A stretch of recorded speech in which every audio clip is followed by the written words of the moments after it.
Seigneur, ta parole est grande, elle demeure à jamais. Ta parole est infaillible, rien ne peut la supprimer. Quel rôle Satan a-t-il joué dans la tentation de David de dénombrer le peuple? Comment pouvons-nous, nous aussi, nous méfier des manœuvres de Satan pour nous tenter? Quelle était la graine dans le cœur de David qui a aidé Satan à l'exploiter et à le faire tomber dans le péché de dénombrer le peuple? Le roi David avait le choix entre 3 types de punitions pour son péché, mais il a choisi de tomber entre les mains de Dieu. Qu'est-ce que cela nous apprend?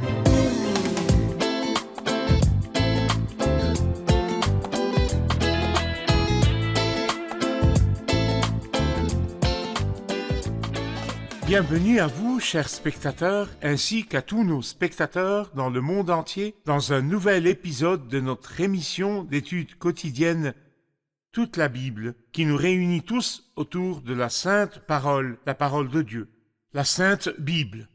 Dans notre étude, nous en sommes au premier livre des Chroniques, l'un des livres historiques de l'Ancien Testament, chapitre 20 et chapitre 21.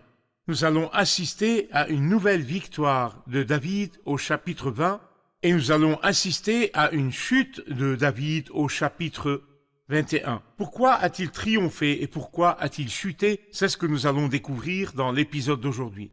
Permettez-moi tout d'abord d'accueillir nos invités qui sont avec nous au studio. Le frère Issa Mezat, bienvenue. Merci le beaucoup. frère Isaac Elia, Merci bienvenue. beaucoup. Honoré de vous Que Dieu avoir. vous protège. Bienvenue aussi à nos invités, honorés de vous avoir.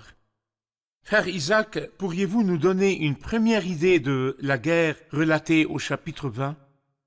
La Bible dit, l'année suivante, à l'époque où les rois partent en campagne, Joab alla à la tête d'une forte armée semer la dévastation dans le pays des Ammonites et faire le siège de Rabat. Quant à David, il resta à Jérusalem.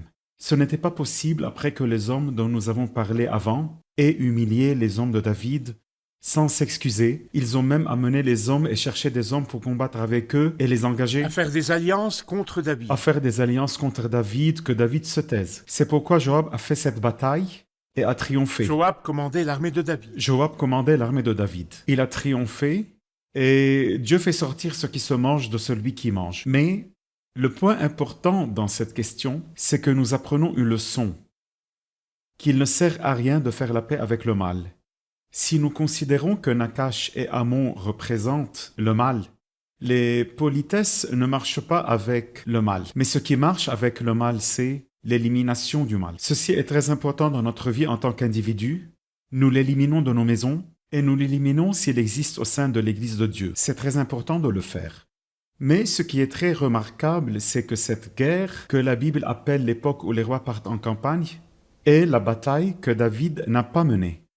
Dans d'autres endroits, nous comprenons, comme nous l'avons vu dans le livre des rois, que David se promenait sur le toit et qu'est tombé dans le fameux péché avec Bethsabée. Mais ce qui est magnifique, c'est que le livre des Chroniques parle de la grâce de Dieu et ne mentionne pas cet incident du tout. De plus, il nous dit, au verset 2 du chapitre 20, David retira la couronne de la tête de leur roi. De quel droit il le fait? Cela me laisse vraiment perplexe. Oui. Pourriez-vous nous expliquer, alors qu'il n'a même pas fait la guerre, Oui, et le livre de 2 Samuel nous dit qu'à cette époque, il est tombé dans le péché C'est vrai. d'adultère. C'est à cette époque qu'il a été couronné, et il a pris une couronne. ils lui Comment? ont apporté la couronne, ils lui ont apporté le roi et il lui a retiré la couronne. Ils ont triomphé. Ces guerriers héroïques qui, bien sûr, ont combattu sans David, ont apporté le roi et sa couronne à David. Et comme nous l'avons déjà dit, c'est la grâce de Dieu. David en était-il digne? Pas du tout. Mais aussi si nous pensons à nous-mêmes et à notre histoire, sommes-nous dignes? Sommes-nous dignes en nous-mêmes? Celui qui cherche le principe du mérite dans ses rapports avec Dieu et pense, je ferai pour lui afin que, j'irai jusqu'au bout de la terre pour lui afin que, ne comprend pas Dieu. Dieu n'est pas un marchand, Dieu est un père. Satan est un marchand malin qui me trompe et m'envoie en enfer, mais Dieu est père. C'est pourquoi j'invite tout le monde à faire connaissance avec Dieu le Père pour qu'il y ait plus de bonheur à donner qu'à recevoir. Et parce qu'il est père, il est aussi saint. Exactement. Et il n'a pas toléré ce péché, et dans d'autres chapitres, il a puni ou il a discipliné David pour ce péché. Exactement. Docteur Haytham, puisque la Bible ne mentionne pas le péché de David ici, et que l'on répète que Dieu lui a pardonné ce péché, j'aimerais entendre votre commentaire sur le concept biblique du pardon. Y a-t-il un seul type de pardon ou y en a-t-il plusieurs?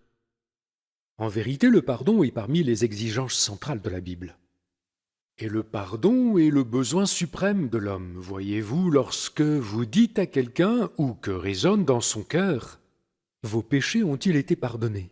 Je pense que c'est le souhait que toute personne, dans son être le plus profond, désire. Le pardon des péchés. Le pardon des péchés. Qui ne souhaiterait pas que ses péchés soient pardonnés? Seul l'homme insouciant n'en a pas vraiment conscience. Mais la parole de Dieu nous apprend qu'il y a un pardon des péchés. La parole de Dieu nous apprend qu'il y a quelqu'un qui pardonne. Et nous apprenons de la parole de Dieu qu'il y a quelqu'un qui a dit plus d'une fois et le seul à détenir le pouvoir de dire « tes péchés te sont pardonnés. pardonnés ». Il pardonne et retire les péchés de l'homme. C'est le Christ qui a porté les péchés. Et c'est à lui qu'on rend compte. Et c'est obligatoire. Car Christ l'a fait sur la croix. Quiconque croit en Christ Ce pardon lui sera accordé. Ses péchés ont été imputés au Christ. Le beau verset, même dans l'Ancien Testament, il a fait retomber sur lui Nos fautes à tous. Sur qui? Sur le Christ. Dieu a obtenu justice du Christ. Telle est l'importance de sa croix. Et je voudrais rappeler à ceux qui nous écoutent que la croix du Christ ne signifie pas qu'il y a un martyr qui a souffert aux mains des hommes. Et des clous ont été plantés dans ses mains, une scène émouvante. Il y a une autre scène qui s'est déroulée lorsqu'il y eut des ténèbres sur tout le pays. Et je pense qu'il y eut des ténèbres sur tout le pays parce que personne ne devait voir cette scène. Que s'est-il passé? Le feu du ciel est descendu sur le Christ lorsqu'il a accepté de porter nos péchés et que nos péchés et nos fautes sont retombés sur lui. Le jugement du péché. Le jugement du péché selon Dieu. Je ne sais pas combien de péchés j'ai commis.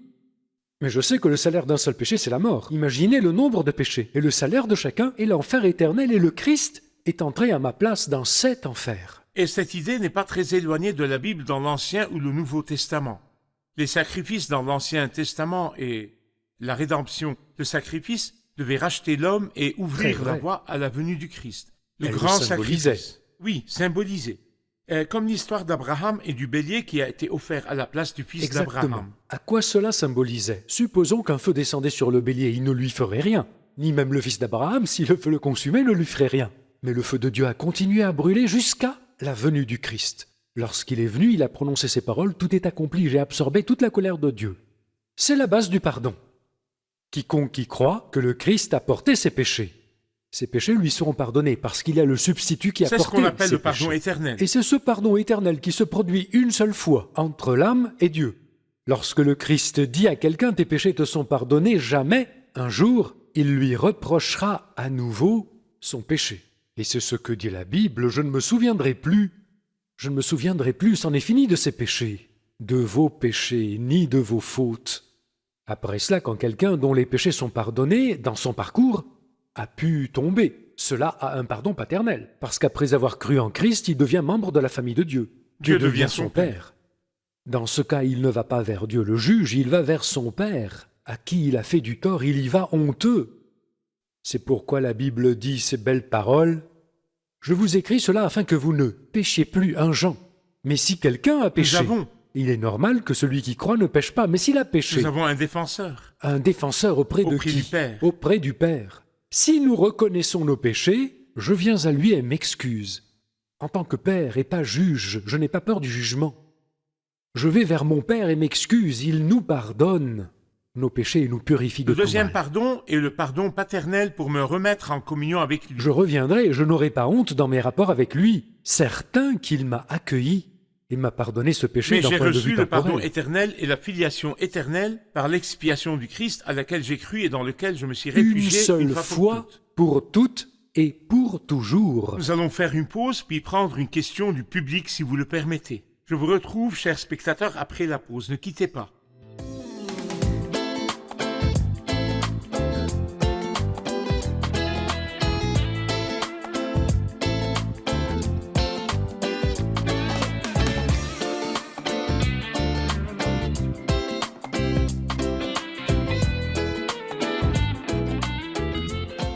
Nous voici de retour, chers spectateurs, pour prendre la question du public.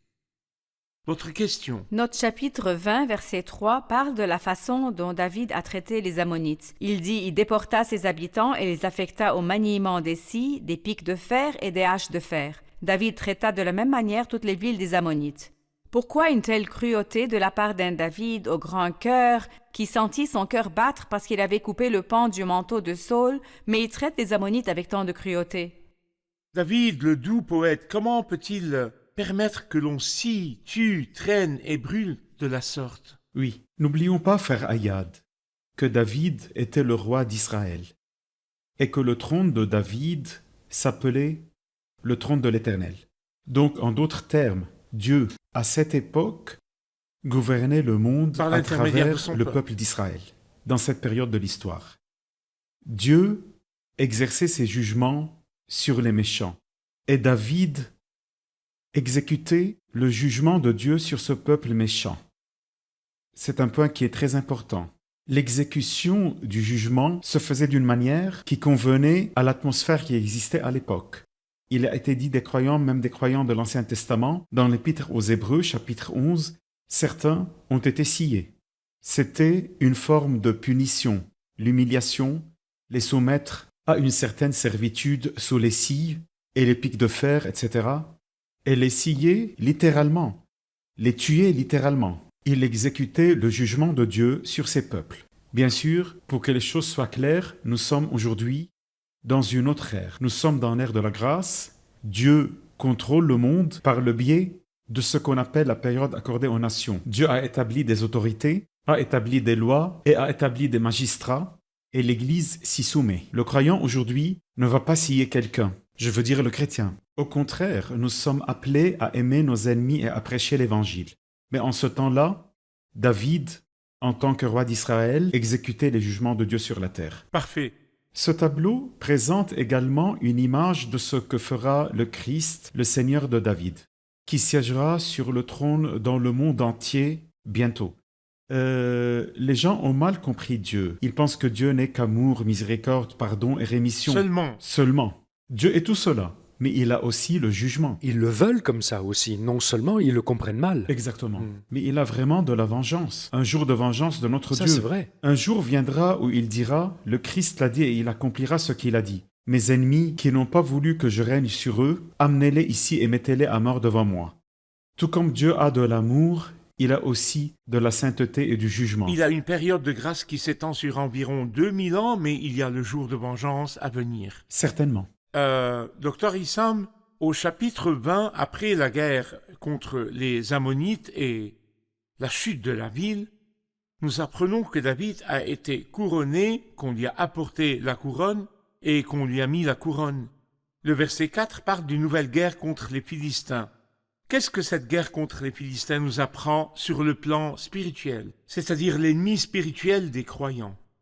C'est-à-dire, notons qu'il y a une différence entre cette guerre et les guerres précédentes. Les guerres précédentes, Ammonites, Syrie, Édom, Soba parlent de pays et de rois. Mais voyez, cette guerre semble un peu étrange. Après cela, il y eut une bataille contre les Philistins à Gézer. Il ne mentionne pas, mais en fait c'était des Philistins et Gath des Philistins, mais que dit-il? Le premier tua Sipaï, l'un des descendants des Réphaïm, et les Philistins furent humiliés. C'est alors que Sibécaï le Hushatite tua un homme. La suite, il eut encore une bataille avec les Philistins, Elkanan, fils de Jaïr, et tua le frère de Goliath, Lakmi de Gath. C'est aussi un homme, qui avait une lance dans le bois, etc. Puis verset 6, il eut encore une bataille à Gath, il s'y trouva un homme, de haute taille, qui avait 6 doigts pareils. Un homme, à chaque main et à chaque pied 24 en tout. Même leur forme était différente, chacun différent de l'autre. Et qui était aussi un descendant de Rapha. C'est clair, c'est une guerre. Et des individus y mouraient.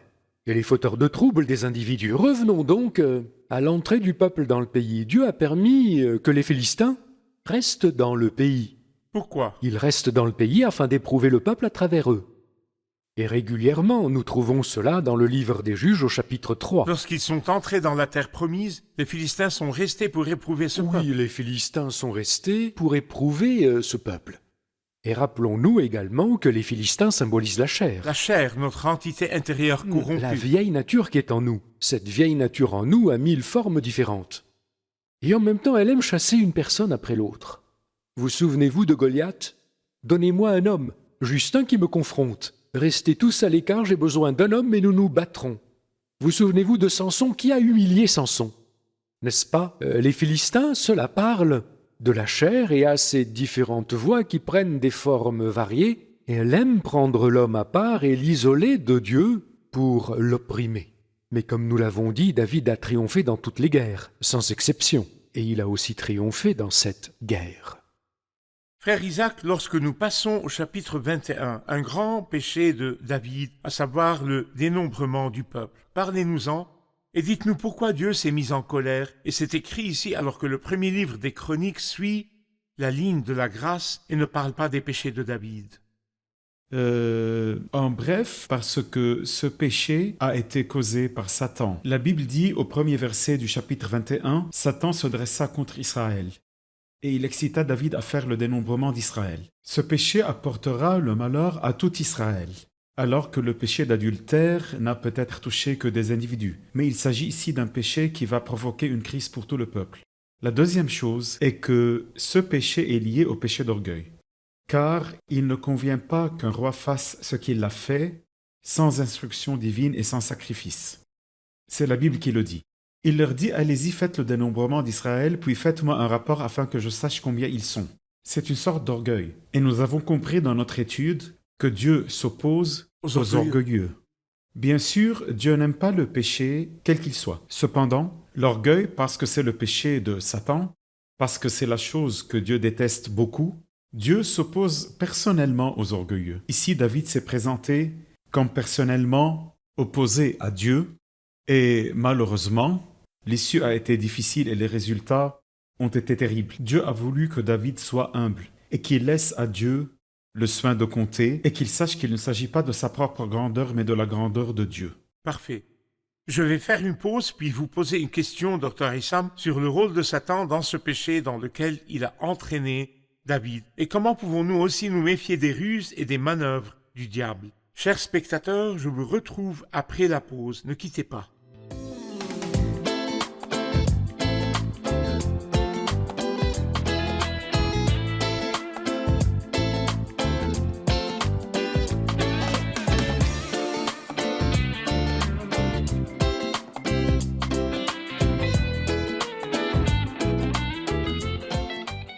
Dr. Issam, je vous ai interrogé avant la pause sur le rôle de Satan dans le péché dans lequel David est tombé et comment nous pouvons nous méfier des manœuvres de Satan.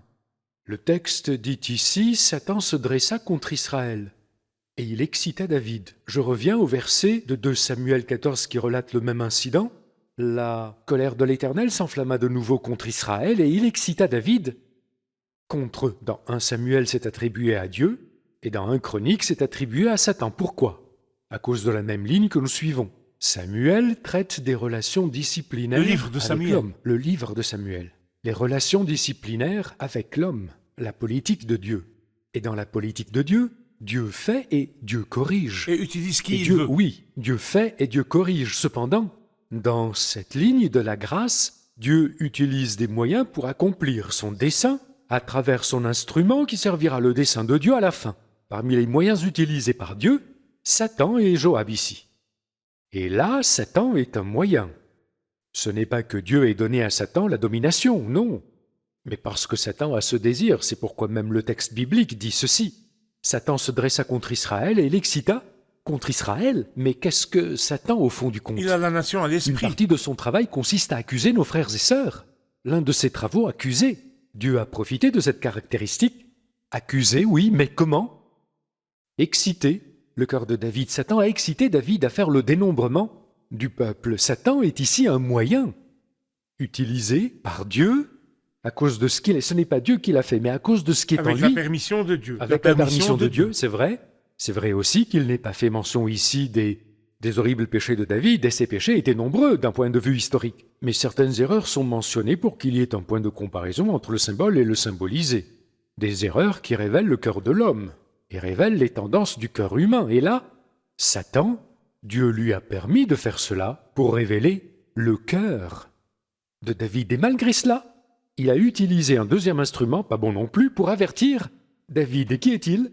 Joab, et Dieu s'est servi de ces deux personnages à cet endroit pour révéler le cœur de David et en même temps l'avertir, et Joab le lui dit franchement, c'est-à-dire que l'Éternel rende son peuple 100 fois plus nombreux, et il ne voulait pas Comment qu'il fasse pouvons-nous cela. être C'est pourquoi avertis? Excusez-moi, comment pouvons-nous obtenir l'information et en tirer profit? Comment nous, croyants, pouvons-nous nous méfier des manœuvres de Satan et être vigilants?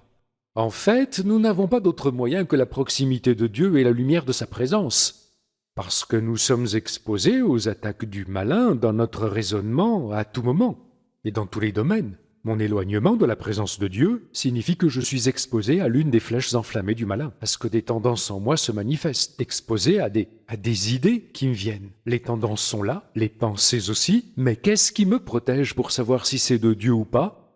La lumière de la présence de Dieu révèle ce que dit la parole de Dieu, et révèle le bien La et le mal. proximité de Dieu et l'attachement à Dieu. Tout à fait. Nous allons prendre la question du public si vous le permettez.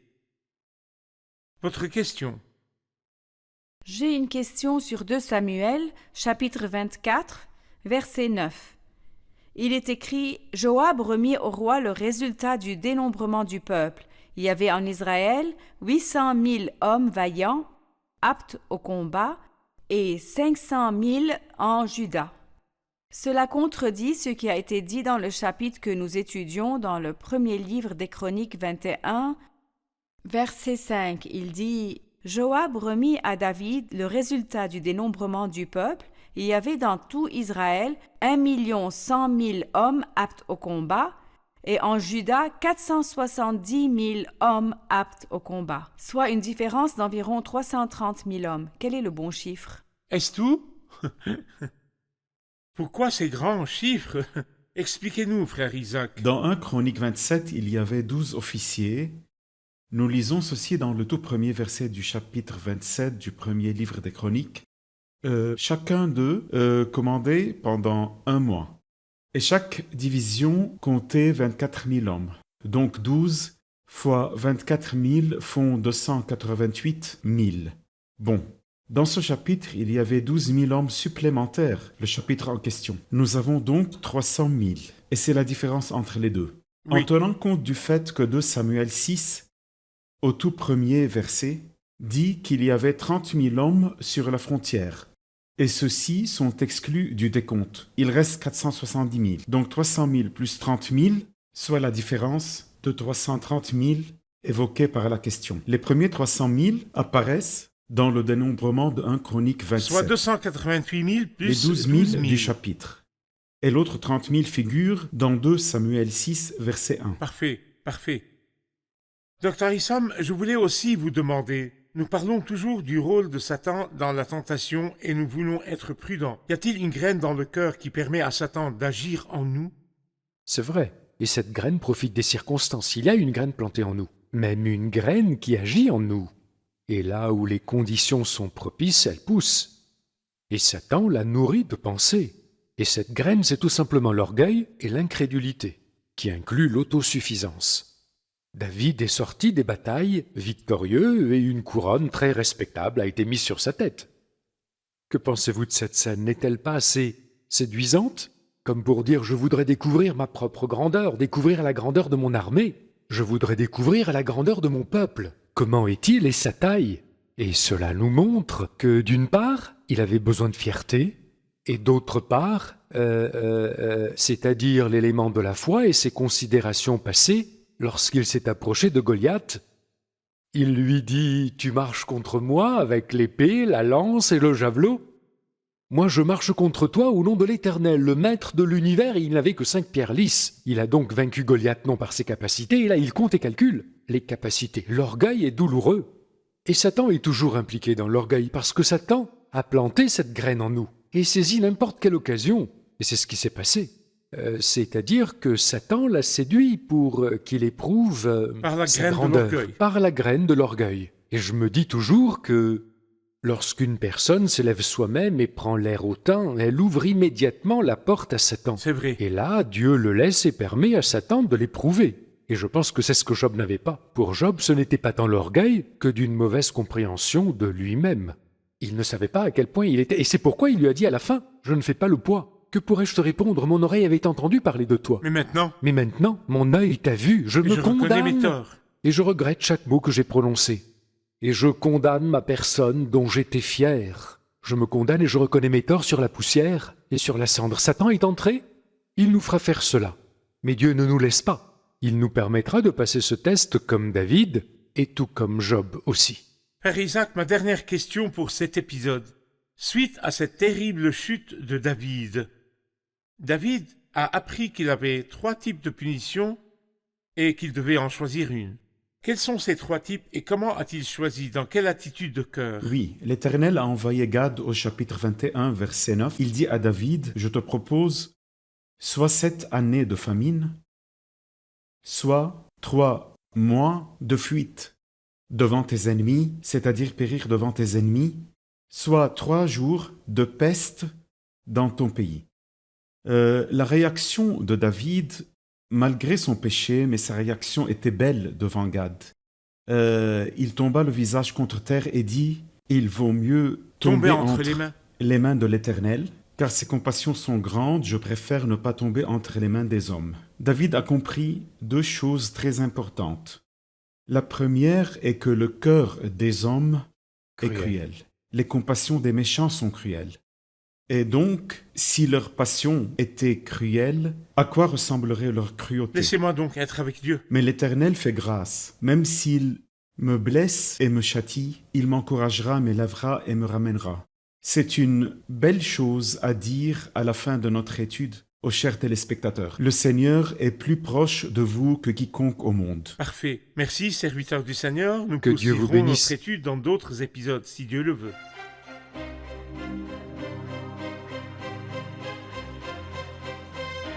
À cause du péché de David qui a dénombré le peuple, la peste s'est abattue sur tout le peuple et beaucoup sont morts. Qu'a fait David ensuite? David s'est repenti de son péché devant Dieu et a offert un sacrifice sur l'autel. Que voyons-nous dans l'arrêt du fléau quand le sacrifice a été offert? Bien que Dieu ait refusé à David le droit de lui construire une maison, ses désirs n'ont pas faibli ni ne sont éteints. Qu'apprenons-nous de cela?